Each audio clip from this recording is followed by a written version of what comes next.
Why, hello there. It's me, Jeremy, your favorite bald dude telling you about Standard and Strange, a store and a brand with simple rules. Sell clothes they themselves would wear, manufacture it ethically, and build it to last. From boots made in Oregon to loop wheel garments made in Japan, find all the best clothes for your wardrobe at Standard and Strange. StandardandStrange.com.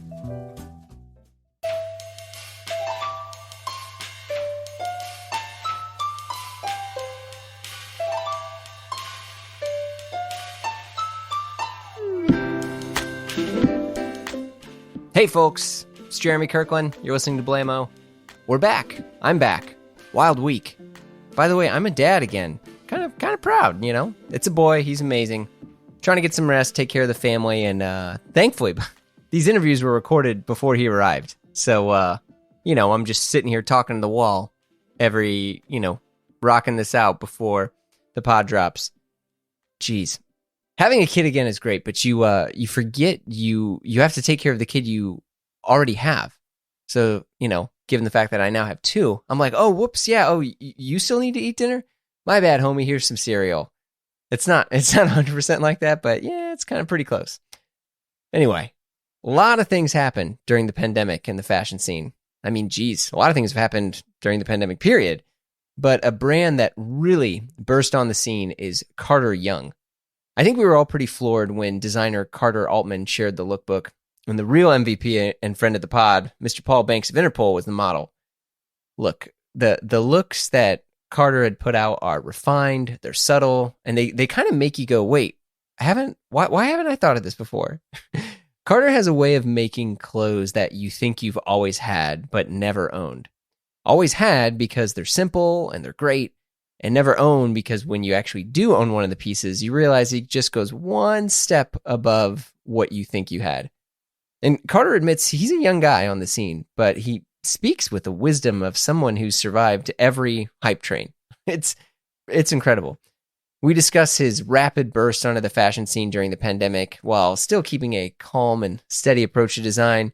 We also chat about his upbringing in the Midwest, his consistent work put into the fashion world, working with Matthew Williams of Aleeks, Helmut Lang, and he goes off on how uncool Gen Z thinks social media is. It's very refreshing. I loved it. Let's dive in.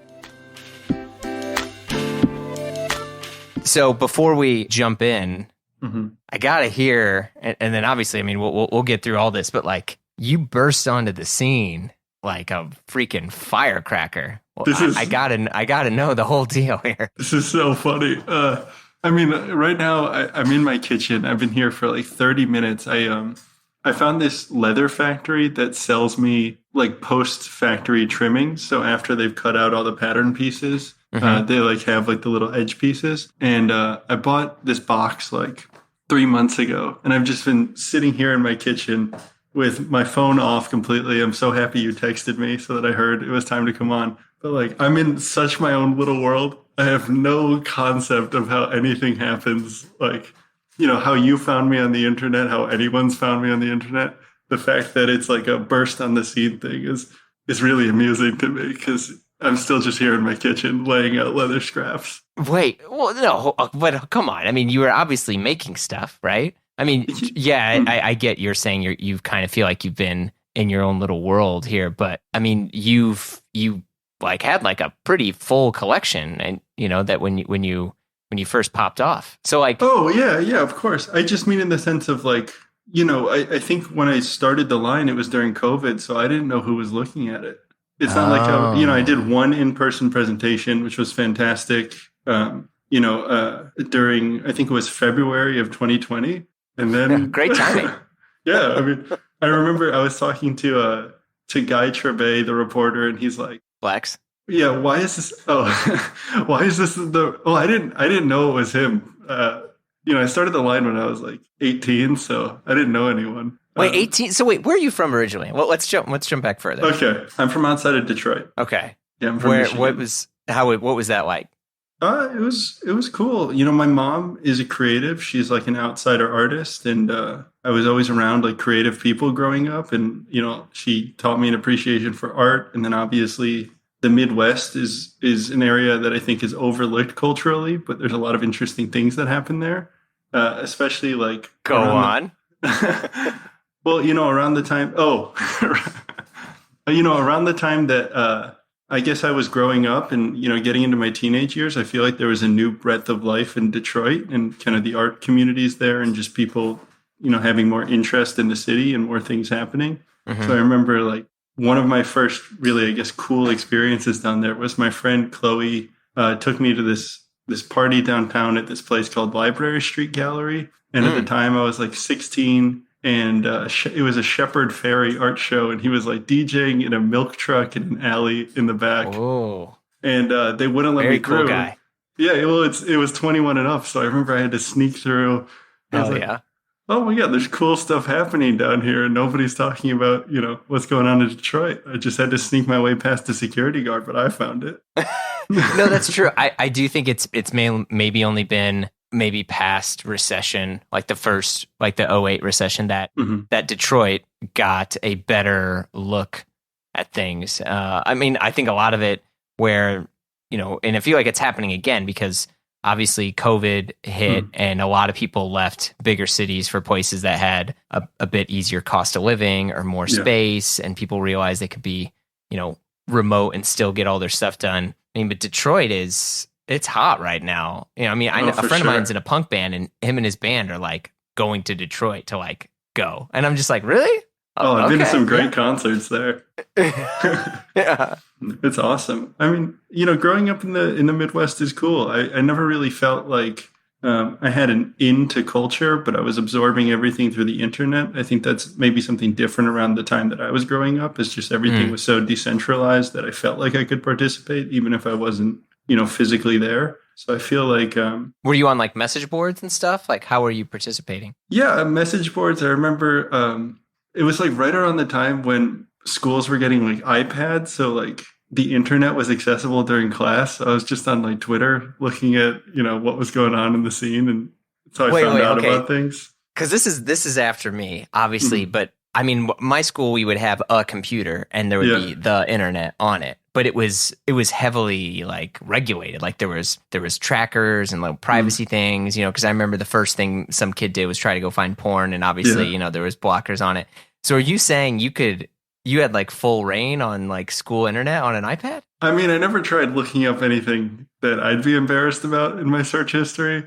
But yeah, I was on Twitter all the time. I mean, I hope my mom doesn't hear this, but like, yeah, I was just in the middle of class looking at like, sorry, Mrs. Altman. Yeah, exactly. Like, oh, that's this person dresses cool. I'll give them a follow, or and finding that whole community. Oh, damn. Okay, so this kind of snowballs further, and then did you come out to New York for school? Yeah. So before that, I was 15, and I knew that I was interested in clothing design. Like I mentioned before, like my mom is a creative person, and I was always interested in the arts. But I think something about clothing just spoke to me, like the immediacy of designing something and then it's like tangible in the real world. You don't have to get it in like a museum to present it to someone. You don't have to like be validated as, some sort of artist to show your work. It's like people can put it on and see exactly what you're talking about.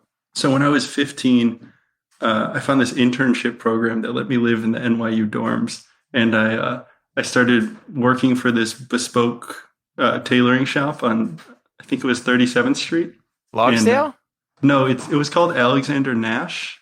Okay, cool. It was like, a really cool shop. And, I kind of learned the basics of, how you measure people for clothes, how patterns were cut, really just doing all of like the running to fabric stores and whatnot. But it was cool. It was a really great experience. I felt like I needed to learn kind of a formalized understanding of clothing before I was able to like get into the industry, because I needed to just know the basics before I could, riff on it, I guess. And so the next year, I did the same internship program, and I got an internship at Kith, and I was working under Nick Anacone right when they were in their old, like next to Urban Outfitters on Broadway office. Mm-hmm. I had like a mouthful of braces, and I showed up on the first day and I was wearing like suede boots. And I remember he's like, "Do you wear those every day?" Or oh no, you're getting roasted on your first day. Yeah, he's like, "You need a pair of sneakers." But it was cool. It was a lot of fun, and through a lot of the design team there, it was right when they were launching their first women's wear collection. I learned a lot more about like, the production side of things, how to use like the Adobe suite. One of the designers there, Christian Figueroa, has been like a close friend of mine for years now, and he's the one that really kind of taught me how to work with factories and such. Like tech packs, is that what you're Exactly. referring? Yeah. Yeah. Just like, how to actually, I went from bespoke tailoring where I learned kind of the formal creation of garments. And then I learned the next year, like the modern creation of garments, online, decentralized, and, on Adobe. Can you elaborate on that for folks who don't know what a tech pack is? So a tech pack, I guess in simplest terms, is like a spec sheet for breaking down what fabrics, trims, and detail callouts you want on your garment that you then send to a factory. So it's pretty important if you're not working with like an atelier to be able to communicate your design, I guess, in a technical package. So it's like a model kit if you ever grew up building models or something. Oh, that's a great explanation, actually. Yeah. Yeah. I mean, all of Ralph Lauren, folks, I mean, it's like tech pack world. I mean, everything is TP. I mean, it's wild. It's all day, every day. It's just tech packs, tech packs. So you're learning basically the other end of the industry in terms of more mass production versus, bespoke. Exactly. And then, I actually I felt really empowered by knowing the Creative Suite and like Adobe and how to make tech packs and just kind of the industry jargon for how to make things, because then I felt like I could really take any of my ideas and be able to speak the same language as the people who could actually produce it. I started making one-off samples myself, but the learning curve for the types of things I wanted to make was just too high, and I knew I just wanted to hit the ground running. So I started making one-off pieces, no real intention of making a brand at the time, but just kind of improving, how I execute on something that I ideate. The next year, the summer before I went to college, I'm 17. I'm at, helmet laying. I'm learning kind of the wholesale side of the industry. I've had, a great reverence for, the past work of the brand, and being there right before they were about to do their archive re-release collection, when they brought on Isabella Burley, like just before that. And then I started college at NYU. I did like the Gallatin Build Your Own Major program, and my mom had been going to this antique show called Brimfield, if you've ever heard of it, in Massachusetts. Yeah, dude. Awesome. Yeah. Everybody that knows vintage stuff has heard about Brimfield. There's a lot of lore behind it. Yeah. And she brought me. I didn't know anything about it, but she had been going for years. She has friends in the vintage world because there's a lot of like picking in, the Midwest. So she met people when they came through. And I met this guy, Jay Bearden, out there, who was really interesting. And I told him, I'm in school. I'm interested in starting a clothing line. And he goes, I have this buddy I can introduce you to. Maybe you'd be interested in like, interning for him or something. I was like, sure. What's his brand name? He's like, it's called Aleeks. His name's like Matthew Williams. And I was like, yeah, okay. Like, sure, whatever. I'll meet the guy. And I forgot to take this guy Jay's number, and we just kind of lost touch. So I'm at school at NYU, and I'm walking out of my dorm on 3rd Avenue, and I look out and I see him. And I'm like, oh my God, Jay, it's great to see you. We really should get together. And he's like, yeah, definitely. We'll see each other, next week. And I forgot to get his number again. And so I ran into him a third time. And I was like, okay, at this point, like, I really have to talk to him. I mean, dude, at the time I was like 18. I was worried about the term paper I was handing in. I wasn't really thinking about it. That's fair. And I remember we like met up, and we started talking because we both like collected archive Raf Simons pieces, and I had this pair of pants he wanted, so I just gave them to him.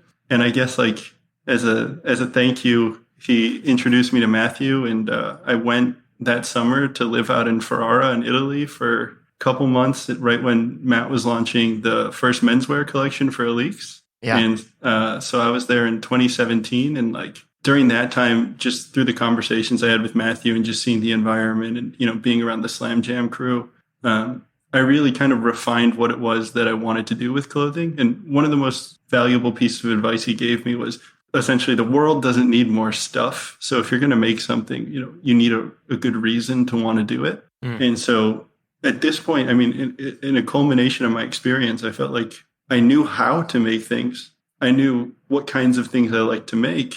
And at that point, it kind of clicked for me what kind of story I was telling based on my background, which was, I guess, like a new Americana story, coming from the Midwest, telling it at a time post, I guess, the Ralph Lauren image, but drawing on, that American, pop cultural consciousness and subverting it into something that I guess represents those themes of Americana in ways that are not as either exclusionary or inaccessible. Yeah, especially because a line that kind of runs through the experience that you had, whether it was Kith or Helmut Lang or Alix or whatever, like those are brands that I think very like, if people love, and they might, obsess over one little detail, but also the majority of the clothes that those brands make, anyone from anywhere can get and understand. Yeah. And I don't mean in terms of the price. I just mean in terms of like, oh, a really well-made denim jacket,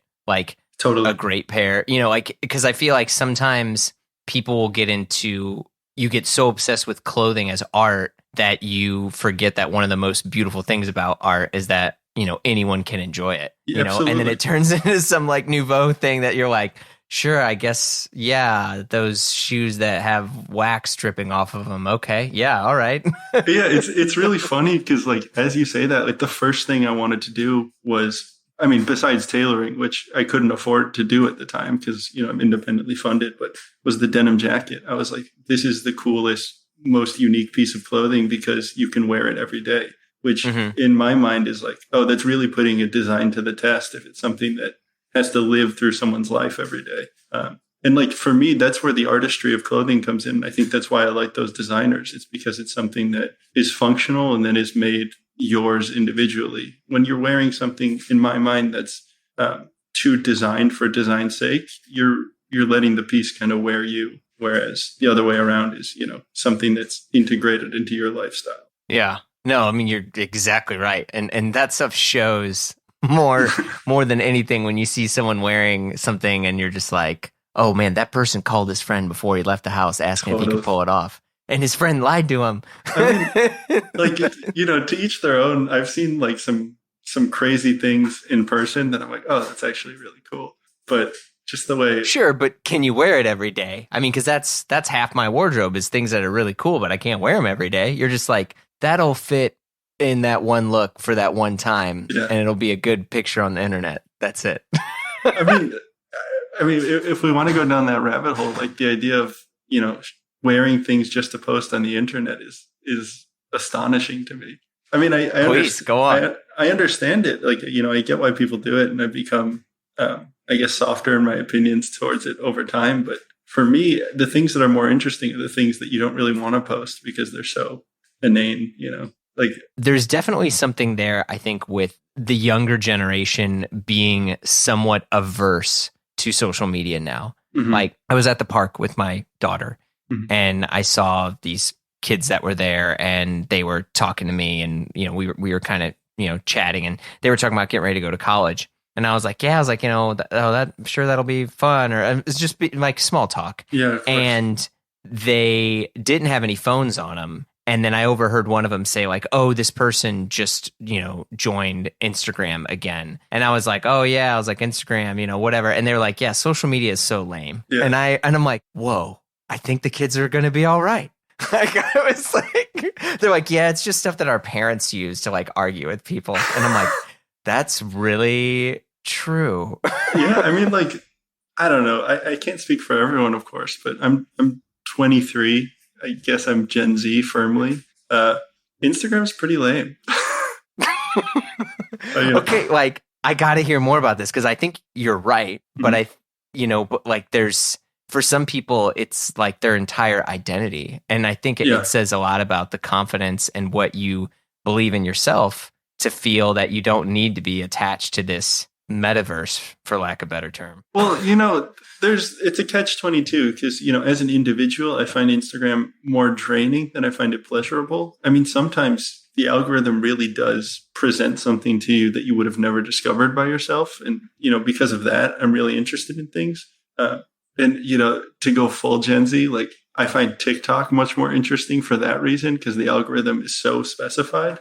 Mm-hmm. But, as a brand owner, I do think there is something to being on Instagram that forces me to have to do it. Right? Like, so this is a series. I've tried to quit Instagram so many times. And my little brother, Yeah. he's 26, 27. He isn't on it. He's like, fuck Instagram. I'm not wasting my life with that. And for me, I'm in this awkward position where I can literally tie back to friendships I've made, guests that have been on the pod, just from me like DMing them. Yeah, or totally. from me reaching out to them. And also it's worked in, the wrong way, into which I'm supposed to get X or Y person on the pod and they're like, oh, you're not verified. Like, no. Really? Well, I mean, to be honest, I like dig deeper and I'm like trying to be like, wait, like, why don't you want to be on the pod? Like the numbers are like this and this, and we got all these people. And their PR person was like, like if you were verified, like, and I'm like, are you fucking kidding me? Are you kidding me? So and so I'm stuck. I fucking hate it. And I don't want to turn this into a pod about me venting. So no, please. I mean, to me that just seems really silly because there's so many ways to game the system that why would a blue check mean anything?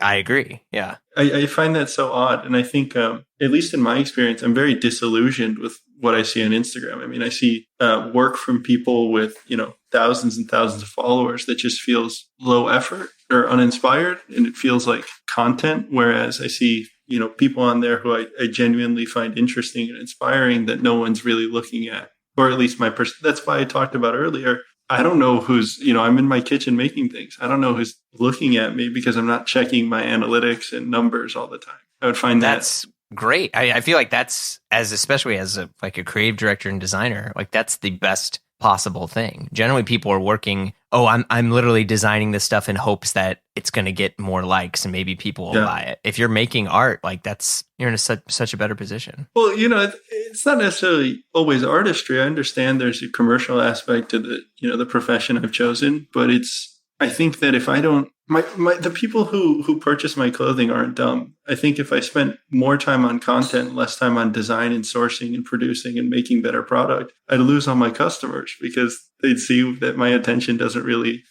lie in the thing that I'm trying to sell them. Like if I don't believe in the product I'm making, it would be so disingenuous to sell them something. However, I do think the images that I try to put out online are representative of the ethos of the brand. And I do my best to make sure that that's communicated visually. It's not like I'm scoffing at the whole idea of it. It's a game. You got to play it. You just got to do it in a way that feels, comfortable and I think true to yourself, as cliche as it is. No, I think that's really well said. So you're in school and you're making clothes and bumping, doing internships with the leaks.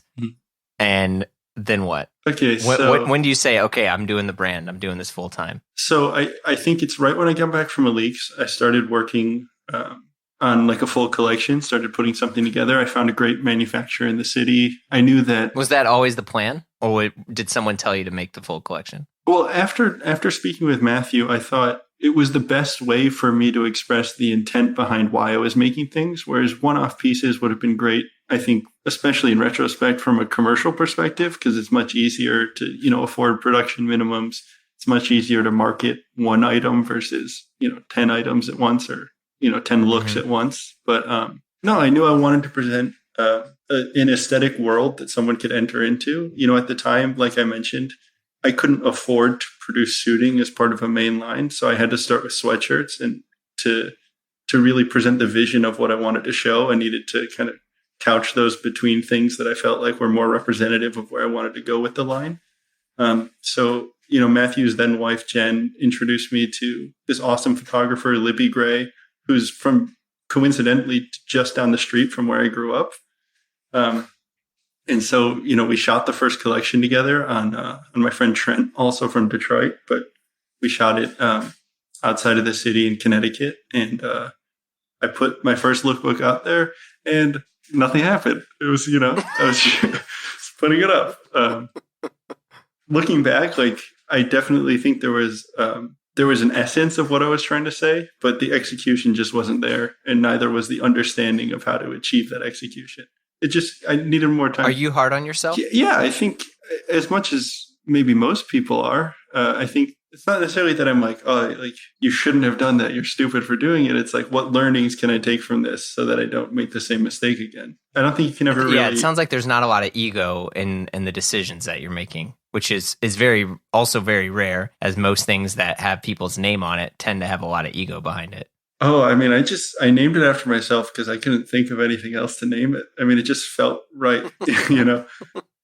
I, Perfect. but I do kind of regret that now because I'm so not. I don't desire to be a public figure. Like, it's kind of like cringy to me to be like, look at this thing I'm making. Like, I'm the face of it. Like, this, all connects back to me.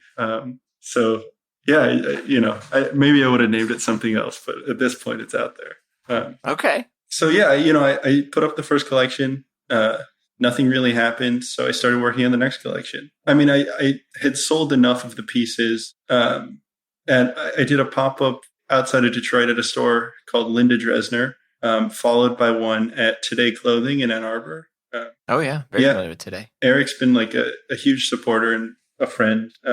I mean, it's one of the only places that had all the brands that I was interested in when I was younger. So my friend Morgan and I would go up all the time and just, see what was out there and try things on and chop it up with Eric. Then I started working on my second collection.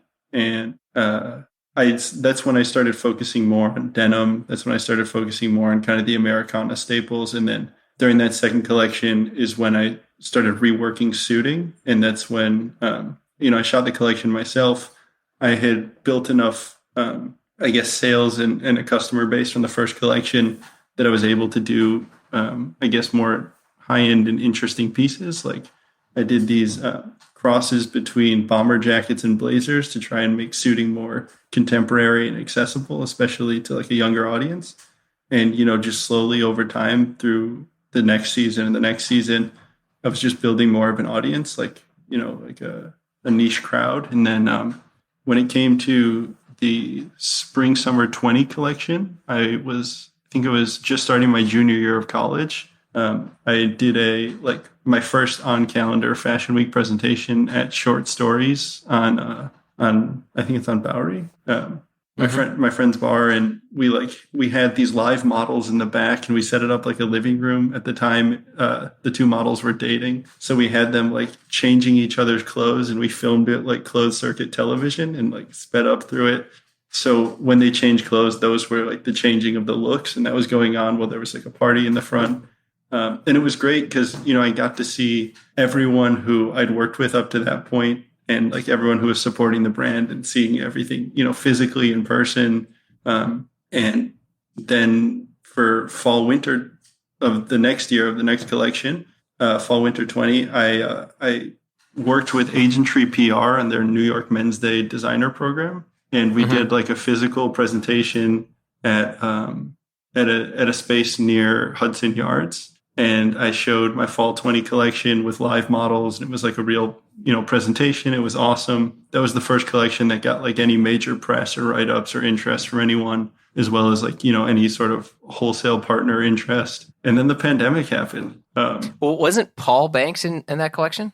He was in fall 21. So he's in fall 21. Working with Paul was awesome. I mean, I've loved. How'd you get connected with Paul? So, okay, I need, there's one piece of missing information in the middle of this. Please, yeah. After fall 20, I had just graduated college, and I moved back home with my parents because it was right when everything was shutting down. I left New York really quickly. No one knew what was kind of happening. And working on a new collection is really just how I kind of stayed sane. It was like the only thing I was working on at the time.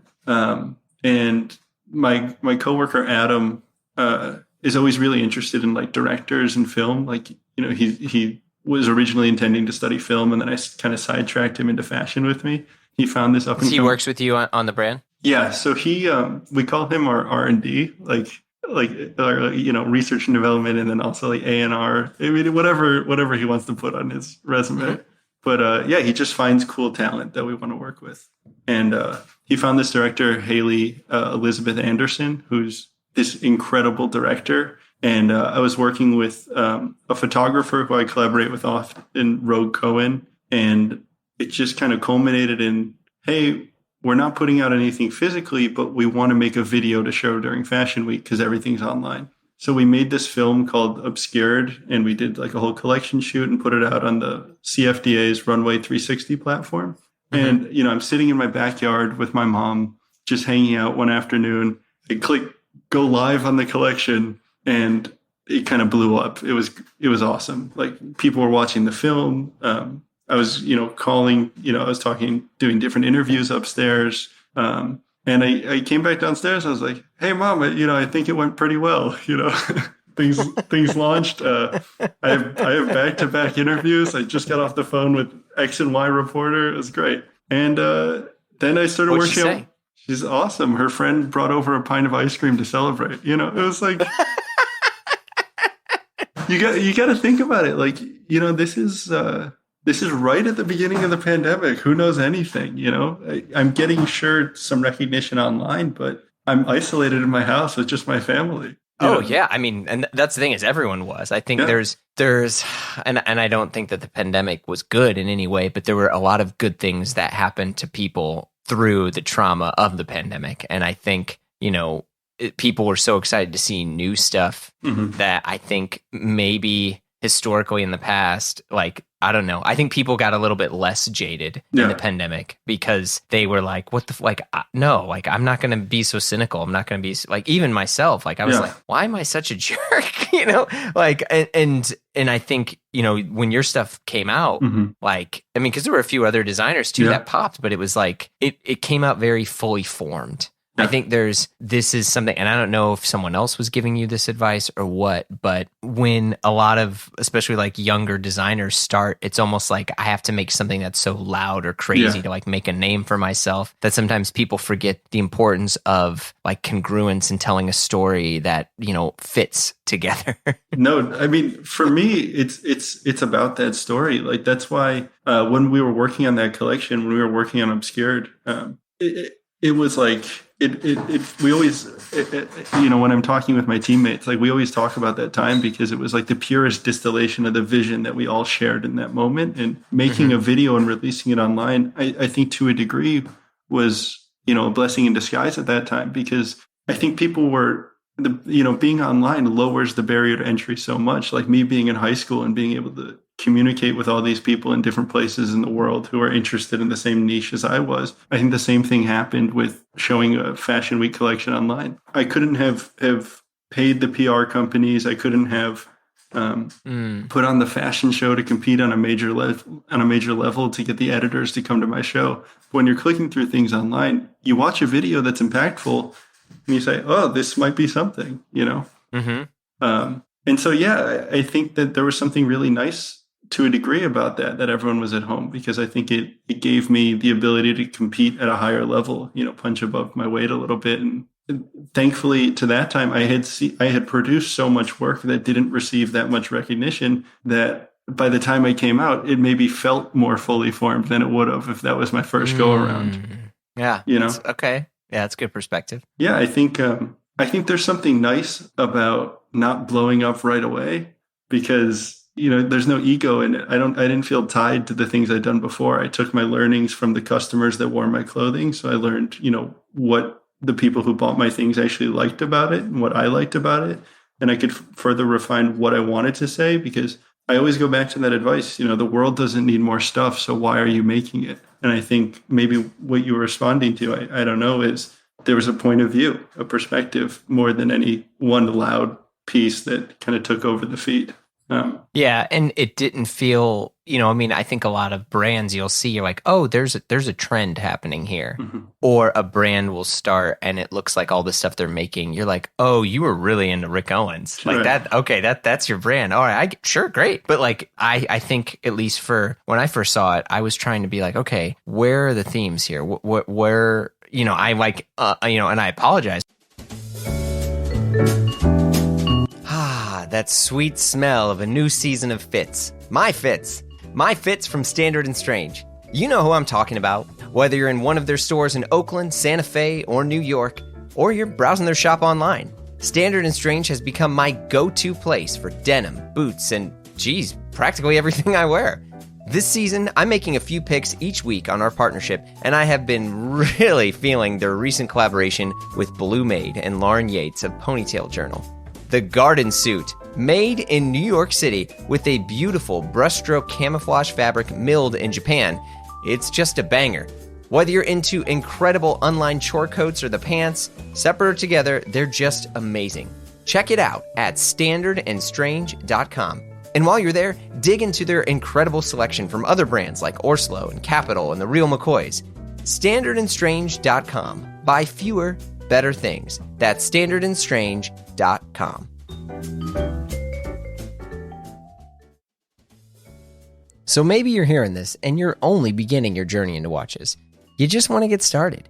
Do you want the Bing Bong Ding Dong 49? Or do you want the Mitre Meter Madness 5204? Well, hopefully you answered no to both of those because they don't exist yet. And as we're hearing, watches are confusing and intimidating at times, but they don't need to be. Start your journey at topperjewelers.com, a family-owned and operated store in the heart of Silicon Valley. Topper has long been a supporter of the pod and also my friendly guide in my journey with watches, from getting my first Omega Speedmaster to my recent Hamilton Khaki Field. It's all from Topper Jewelers. Topper also has an incredible selection of pre-owned models, all backed by a 1-year Topper warranty, so you know what you're getting is real and right for you. So visit topperjewelers.com to learn more. That's topperjewelers.com.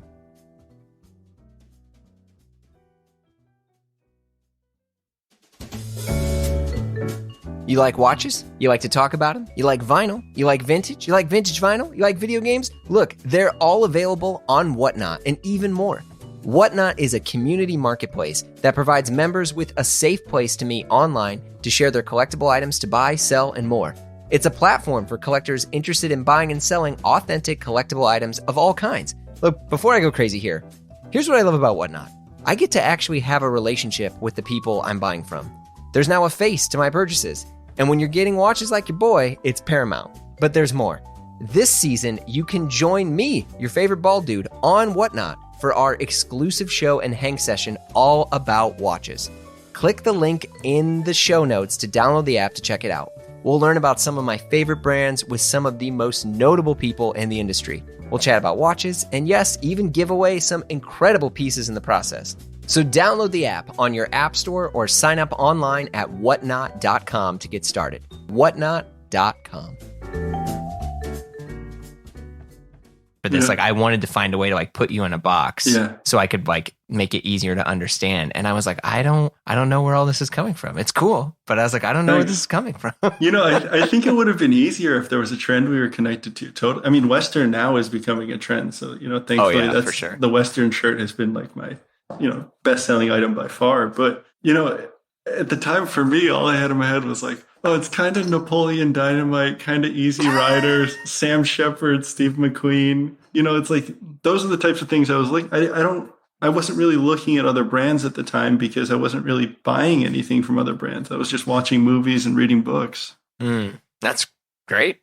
But, that's such a luxury now because I do understand the feeling, the nagging feeling of I should be online. I should be checking up on everyone. I should be looking at what everyone else is doing. And I find myself so much more happy and creatively fulfilled when I'm not doing that. When I'm absorbing things that I genuinely think are cool. I just bought a Joseph Sabo, the photographer who did the Dinosaur Jr. Smoking Girl album cover. I just bought his book. You have good references, my friend. Yeah. I've been this is the coolest thing, and I think I've really been absorbing that. It's causing me to design different things than I would have if I was looking at the latest season of Runways. Interesting. I mean, full disclosure, I don't know if you knew this. I also full-time design for Urban Outfitters. I do all the men's bottoms. Really? Yeah. I didn't know that. I see every runway that comes out. It's just when I'm working on things for my line, I just have to zone it out. Otherwise, I'm only seeing the references, Right.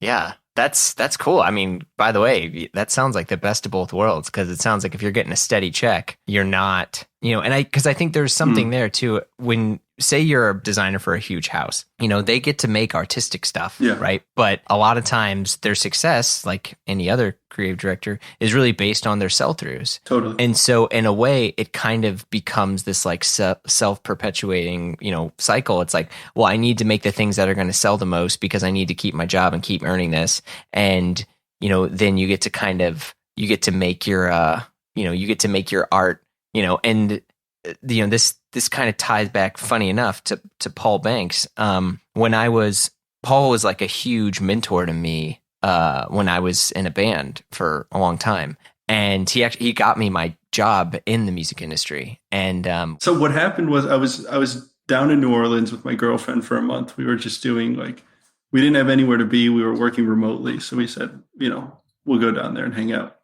And while I was down there, I was listening to a ton of Interpol while designing the Fall Winter 21 collection. So I said, I got to be able to find this guy's contact somewhere. So I emailed his manager. I just found his manager online. I was like, hey, this is my past work.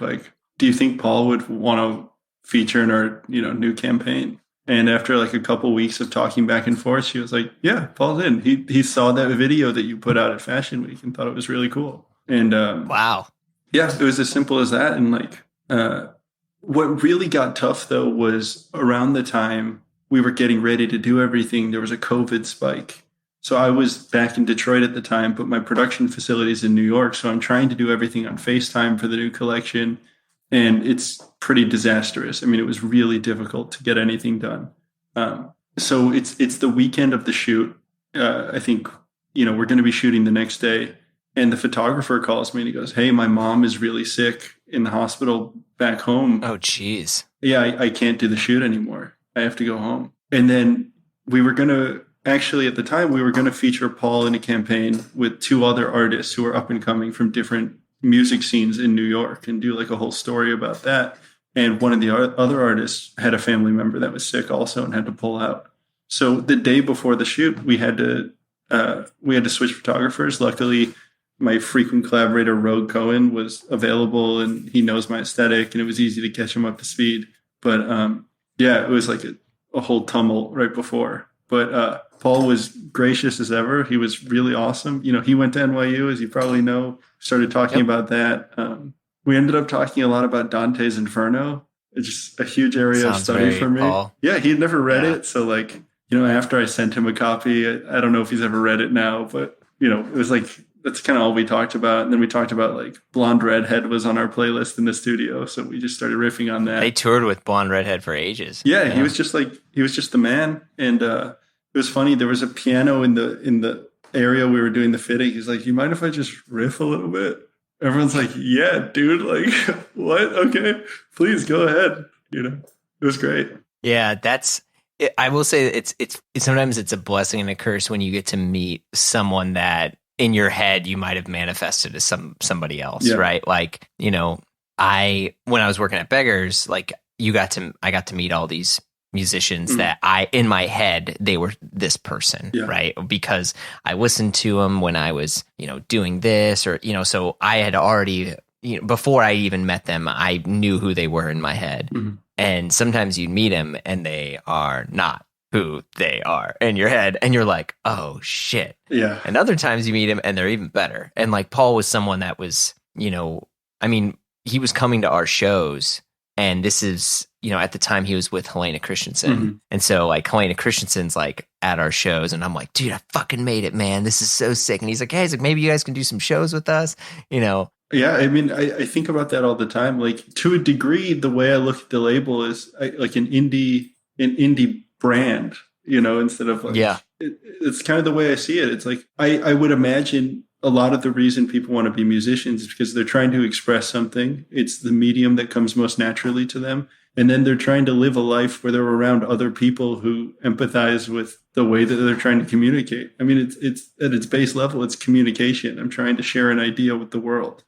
Too bad I cannot play music at all. I probably would have done that. It seems not necessarily easier, but it seems kind of more immediate. You can just sit in your room and record on, GarageBand like we're kind of doing now. But yeah, that's true. Yeah. Instead I found clothing to be the most immediate thing to me, but it's about wanting to pursue a creative lifestyle and find the means to support yourself doing it, but also in order to communicate the ideas that you have. And for me, language fails me and clothing seems to pick up the slack. Yeah. I'm really curious though. I don't know. I don't think I've ever talked to someone who is so calm about the impacts of everything they're making, in the sense that, I mean, you seem to have such a bird's eye view of what you're doing, Yeah. and there's very little ego in any of the things I'm hearing. And I'm just curious, like, where that's from. I mean, every day I wake up and I want to make something better than the day before. And sometimes I wake up and I trip on it. I'm like, oh, I shouldn't have done that, or I should have done this differently. But you can't change the past. You can learn from it. And I think, But where'd you learn that? Like, who told you that? I think I have two older brothers, so I was the youngest in the family. So I got to, learn from their mistakes and not have to make them myself. And I think it's just something I've adopted over time is, I've been able to learn from really amazing people. And I think somewhere along the lines, I must have gotten the advice that, learn as much as you can, soak everything up like a sponge. I don't think I know better than anyone else. And it's taken me a long time to actually learn that lesson. I mean, in my teenage years, I think like most people, I was extremely arrogant. And, the fact that I look back on a lot of like, things I've done or thoughts I've had and think, oh God, I wish I didn't do that. Or, I wish I'd done it differently. I think is really good. I've learned a lot from those experiences, and thankfully now they make me cringe.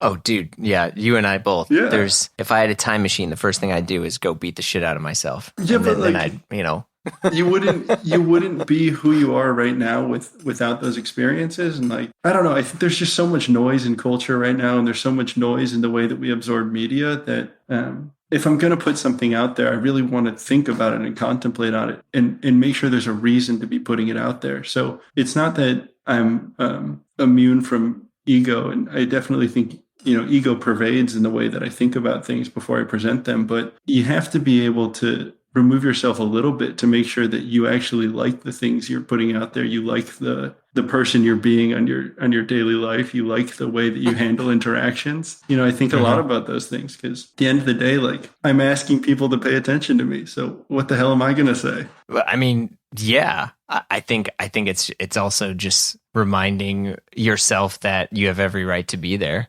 Yeah, too. No, absolutely. But I mean, if you're asking people for your attention, you better give them something that's worth paying attention to. Anyone could start a clothing line, but I really took those words from Matthew to heart, which is like, if you're going to put something out there, you need a reason to add more things into the world. I mean, there's so much overconsumption that if you want to make stuff, have a point of view, have a reason to make it. Are you guys still in touch? Occasionally. I mean, like on Happy Christmas or, things of the sort. But it was really kind. When I was launching my first collection, he sat with me on FaceTime and talked me through it and told me which ideas he found interesting and which ideas he didn't. But since he's gone to Givenchy, I mean, I have not really spoken with him at all. I imagine he's extraordinarily busy. Yeah. Yeah.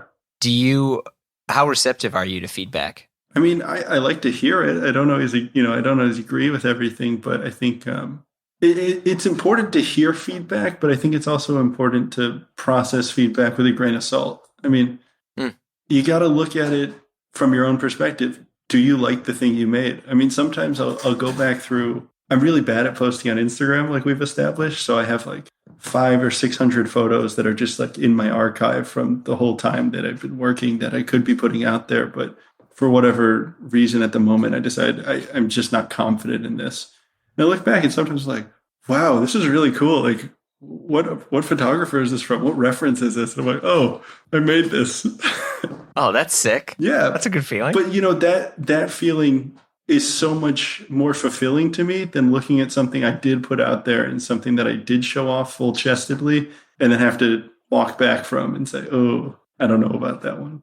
I regret it. So where are you now then? Because it feels like now like you're on this crazy upward trajectory. I mean, you got all these dope dudes that are wearing your stuff. What are you? How is this evolving? You got stylists hitting you up for polls or what? Yeah, I mean, the polls have been really funny because I'm currently down in Philadelphia. I go back between here and New York, and my coworker, my A&R Adam, is the one who's handling all the polls for me up there. So he'll text me every like couple of days, be like, "Dude, you'll never believe the place I was just in."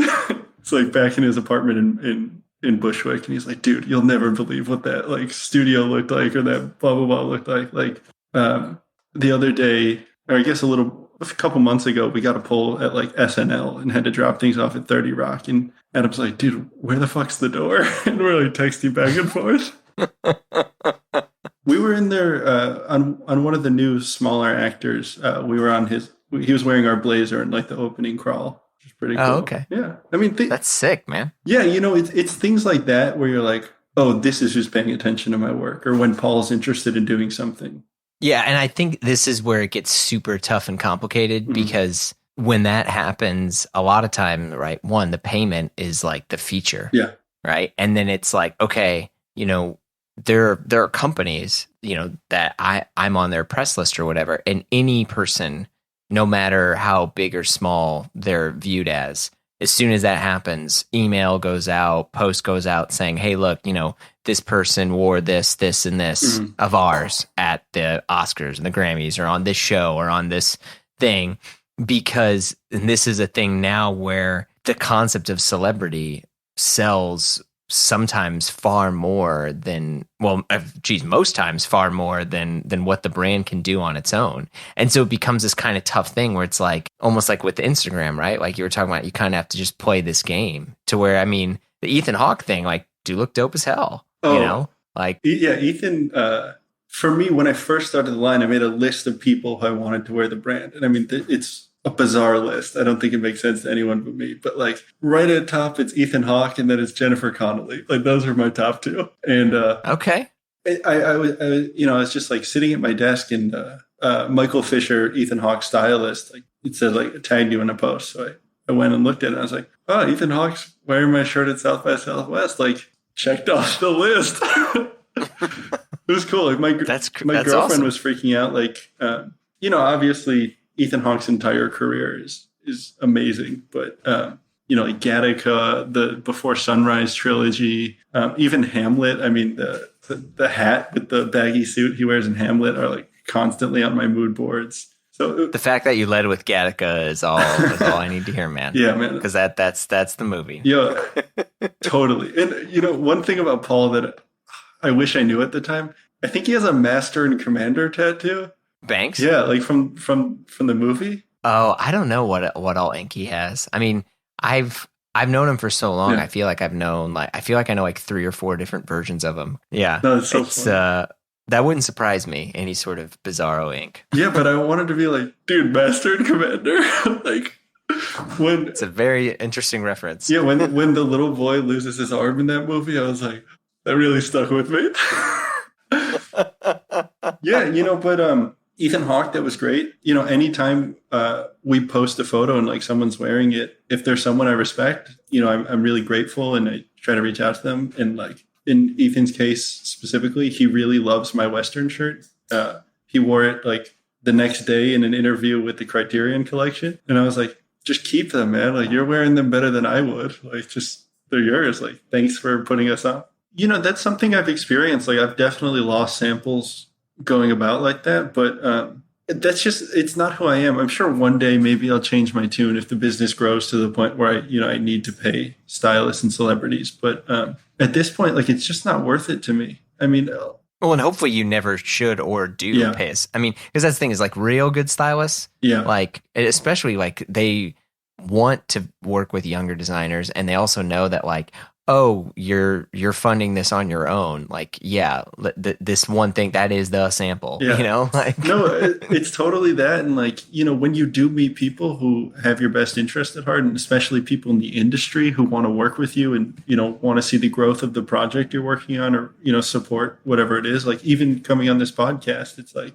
that to me means so much more than a feature in a large magazine. I mean, even when it comes to getting like nice press write-ups, those are great laurels. But at the end of the day, they're doing nothing to engage with the community I'm building. I mean, it's great if more people hear about you and they want to join you. But I think I've noticed that especially through Instagram, like it's the smaller influencers who are really engaged with their followings that move the needle in any way in terms of sales, reach, followership, whatever. The bigger they are, it's almost like the more removed they are. And I think that's because my audience does skew younger. And I think a lot of us are just disillusioned with the idea of celebrity and being advertised at.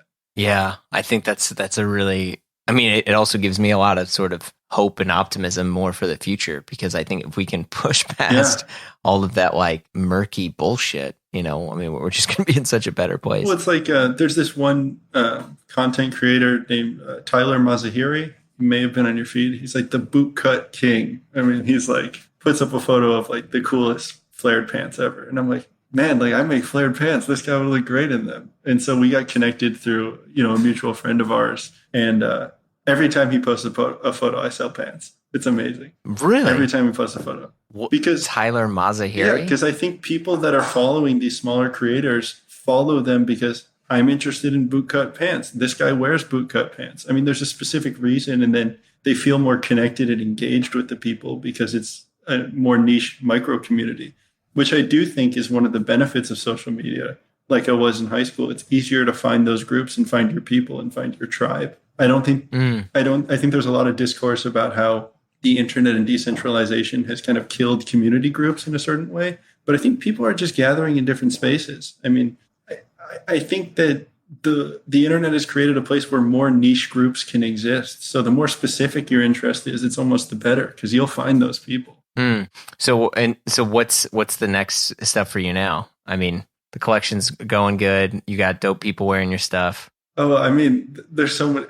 I mean, it's a lot of what I think about most of the day is the absurdity of modern commerce. I mean, it's funny. I was talking to my friend Shira the other day, and she's like, why is the color brown so popular right now? I mean, she's like, everything's brown. And I'm like, well, I think a lot of... Is she referring to clothes or just... Everything in design. Everything. I mean, you're talking homewares, textiles, linens, clothes. I mean, there just seems... I don't know if you've noticed, but like on a lot of mood boards, the color is brown. I mean, brown is very... I once actually was told by a showroom representative that something was very me because it was brown. Apparently, I wear a lot of brown. It was bizarre. It was a bizarre statement. But I feel like earth tones have always been a thing. Yeah. But sorry, I just cut you off. What were you about to say? Well, no, I mean, I kind of may have over-intellectualized it, but I think that the color brown right now is especially interesting, along with a trend we're seeing come in of like more natural-handed textiles, like linens and hemps and things that feel a little more imperfect. Like I think Bodhi's design ethos really aligns with the way consumers are shopping right now, whereas in the early 2000s, why have they had such a meteoric rise? I'm not speaking about the longevity or the quality of the work. I'm just saying, why has it aligned more with the consumer right now? And I think it's a reaction to this type of luxury that I've seen presented in the late 90s and early 2000s, which is this very like aseptic, synthetic, imported. I always think of weirdly The Matrix as like a perfect presentation of what was cool and kind of the apex of luxury. And it's like these long leather coats, everything is shiny and sleek and black. And I think there's a real reaction to that on a subconscious level because of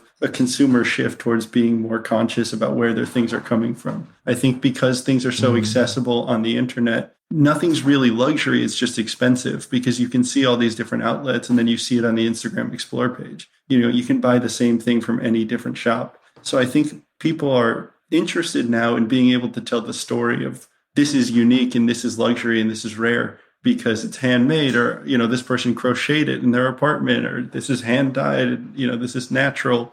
And I think it aligns with the idea of like Gorpcore being a new luxury, because I think, especially exacerbated by the pandemic and because everyone's been inside and a lot of people in these major urban centers are the tastemakers, being outdoors and having access to open land away from other people is really luxury right now. I mean, that is true luxury. Yes. And I think that's, coincided with the trend of this outdoor tactical apparel, because it's like, look at me, I need this stuff because I have all this access to open land and space, and I'm not pushed into these small environments. It's like, I think a reimagining of luxury as having access to uncrowded areas, natural fibers, natural textiles, more neutral colored tones that don't feel so synthetic. And I think modern luxury is knowing where your products come from, knowing how it was produced, knowing something about the story that you're able to tell, and not about it's this label or this brand. Not for everyone, but just a trend. No, I totally agree with that. I'm also curious, like, what do you feel about, because it feels like if you're a designer now, you can't just make clothes. Yeah. Like even you yourself, you have to build a world. And it used to be you would build the world through imagery, but your product was always your clothes. Yeah. And it feels like now a lot of designers are like, well, wait a second, why not sell a lamp too? Totally. And why not sell a chair or a couch or, you know, all these additional things that would fill that world? But they're doing it, you know, 2-3 years into their career. Well, it's funny. Like one of the other things that Matthew said to me, which was an amazing piece of advice that I hold with me, is like, at the end of the day, like guys that are interested in clothes want to be able to talk about their clothes to their friends. Like they want to be able to be like, this is a military detail that comes from this, and it's like really rare, and you know, right? Yeah. That's half the fun of it, is, you know, talking about the nerdy storytelling details behind the things that you're purchasing. You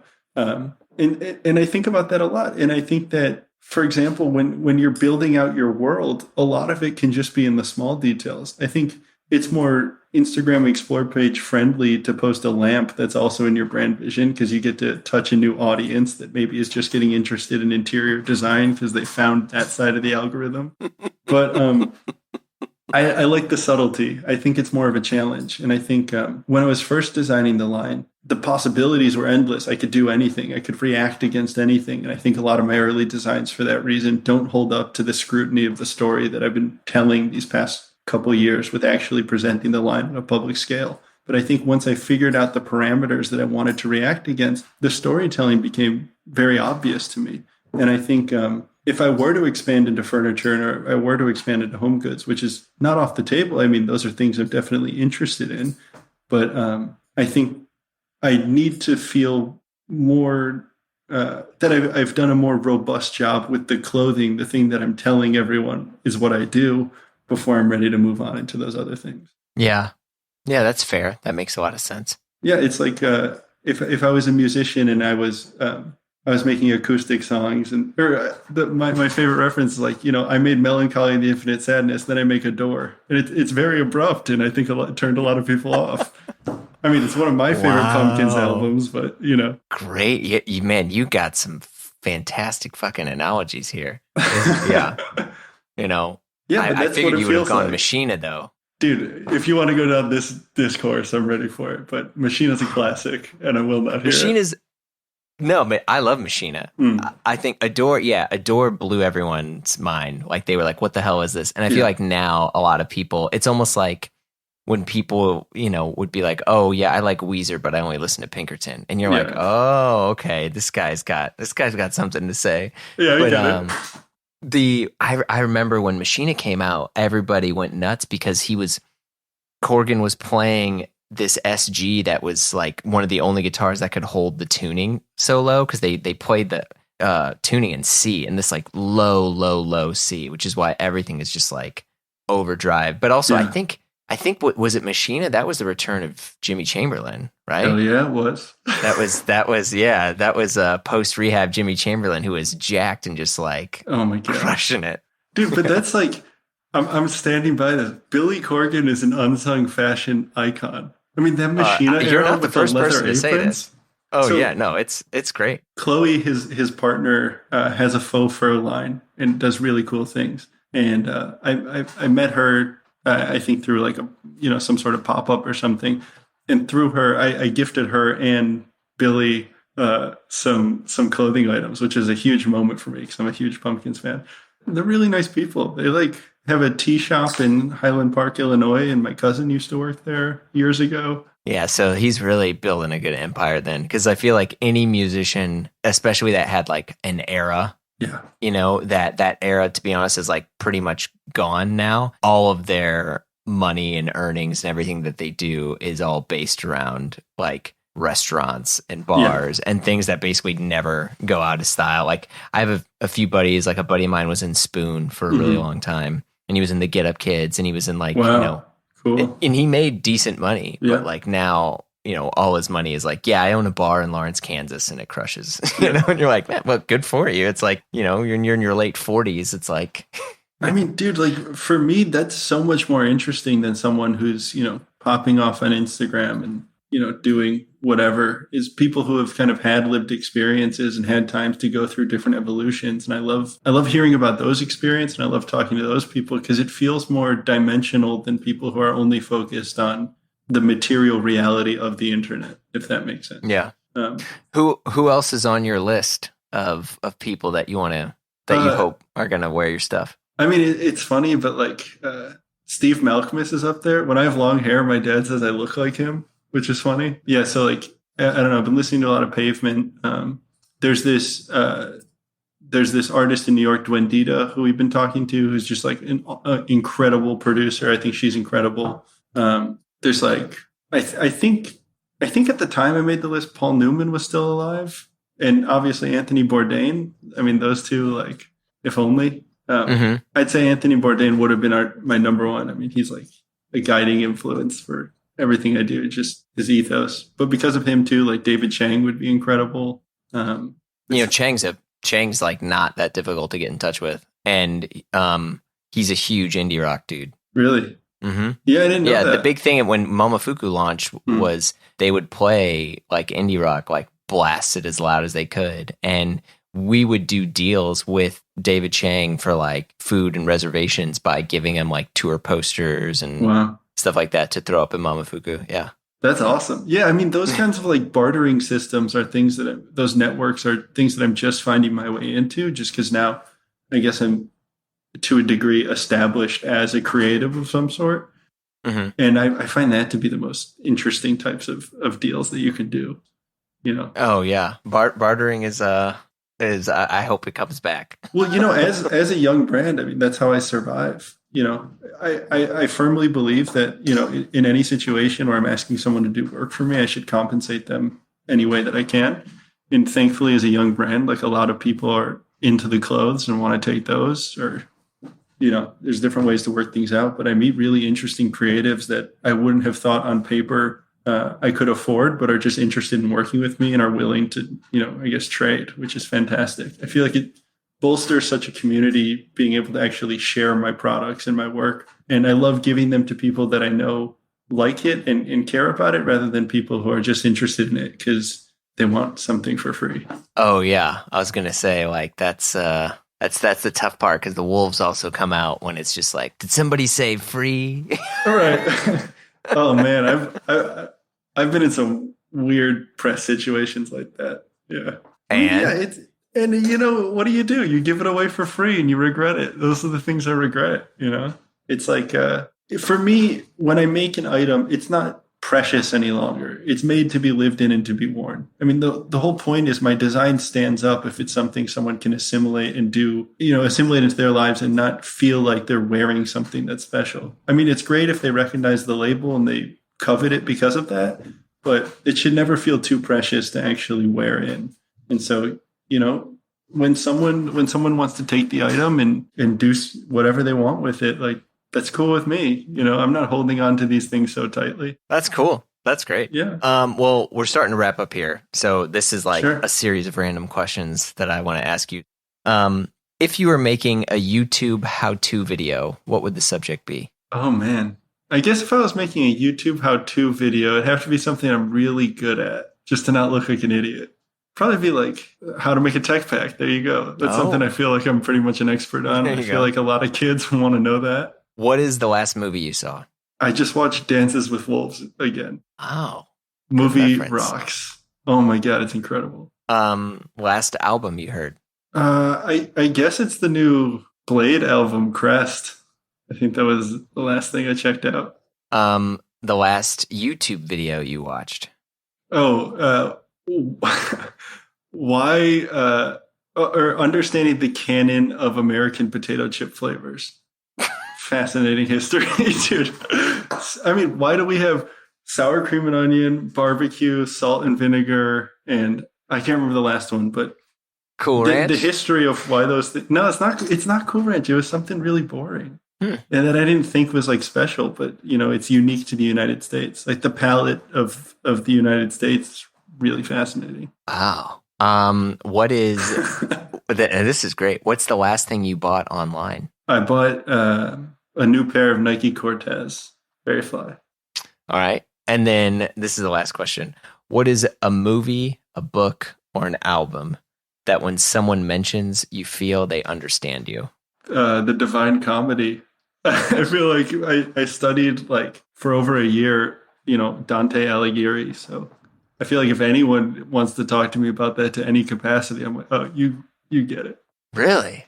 Yeah, I mean, it's so niche, but I mean, there's that scene of Don Draper on the beach reading The Inferno. mm-hmm. I feel like if someone reads, if someone can reference these books, they know that image in their head, and then they get everything. Yeah, I mean, it's definitely. I haven't read it. Like I think I was supposed to read it. I might have even done like the cliff notes of it or something at one point in my life. But I mean, I love understanding the canon. I mean, why are these foundational cultural myths of quote unquote Western civilization? I need to know the source material to be able to interpret anything off of that. It's the same thing with learning, bespoke menswear tailoring before I started doing sweatshirts. It's like you need to understand what you're reacting against to say anything of substance or to know where you fit in the space or what you can do that's unique or special to you. Just learn the basics. Yeah. I mean, well, I think again, like the clarity you have in how you communicate in your decisions is astounding. I'm not gonna lie. Like I've literally talked with hundreds and hundreds of people on the show, and this is a very unique interview. I'm dead serious. Thank you so much. It was absolutely wonderful talking with you. I'll talk to you soon. Yeah, thanks for having me. All right, see ya. All right, folks, that's it for today's show. Our show is produced by Blamo Media. We're edited by Amar Lal, and our theme music, as always, by the mysterious Breakmaster Cylinder. If you like what you heard, you know the drill. Share the pod with a friend. Leave a review on Apple Podcasts. Send us some sort of good vibes out there. You can follow us on Instagram for all the hot content. And if you want to talk to us and give us your hot take, we'd love to hear from you. Phone number's in the, it's in the notes down there. Just scroll down. You'll figure it out. Leave us a message if you want. We'll put it in a future episode. Or email us like a normal person at info@blamopod.com. Last but not least, if you want to hang with us and join the Blam fam, visit patreon.com/Blamo, where we have tons of exclusive episodes in our amazing Slack community. All right, folks. See you next week.